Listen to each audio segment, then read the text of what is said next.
Terkini baru terungkap saat terjadi pembunuhan ibu dan anak di Subang, ada 3 perempuan 2 lelaki di TKP.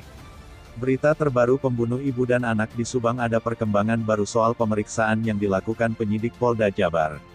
Selain memeriksa Yosef Hidayah, Yoris Raja Amarullah, Muhammad Ramdhanu alias Danu dan istri Yoris bernama Yanti, juga ada 3 lagi yang turut diperiksa saksi kasus pembunuhan ibu dan anak di Subang.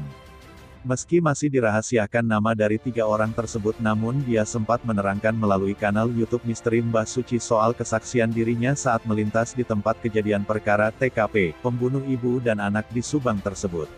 Dalam pemeriksaan yang berlangsung Kamis tanggal 25 November tahun 2021 di Mapolda Jabar, sesudah keluar dari ruang Direktur Reserse Kriminal Polda Jabar, salah seorang lelaki yang ikut diperiksa dalam kasus pembunuh ibu dan anak di Subang ini menjelaskan saat malam kejadian.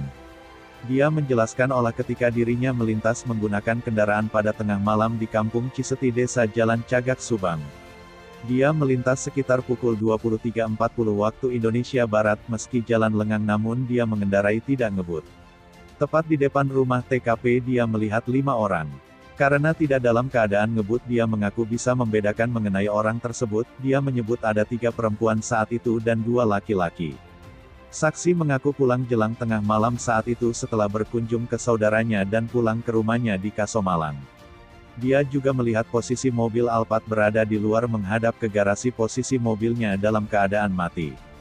Belakangan mobil Alphard tersebut tempat ditemukannya mayat korban pembunuhan, Tuti Suhartini dan Amalia Mustika Ratu.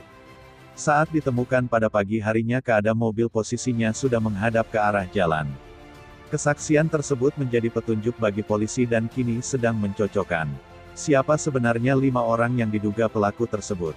Seperti dikatakan kuasa hukum Yoris, Danu dan Yanti, Ahmad Taufan kepada wartawan usai pemeriksaan semalam, menyatakan pemeriksaan itu lebih pada konfrontir kasih BAP sebelumnya.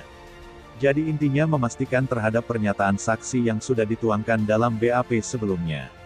Pemeriksaan lebih pada mengulang kembali pertanyaan sebelumnya untuk memastikan apakah ada perubahan keterangan lagi atau tidak, kata Ahmad Taufan ketika dicegat wartawan usai pemeriksaan Kamis malam.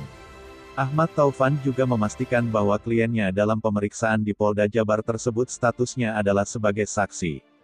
Dalam pemeriksaan itu juga tidak ada bukti-bukti tambahan dan pertanyaan krusial yang ditanyakan penyidik. Ahmad Taufan juga meyakini bahwa memang penyidik sudah punya gambaran utuh soal kasus ini, tinggal memastikan saja siapa pembunuh ibu dan anak di Subang tersebut.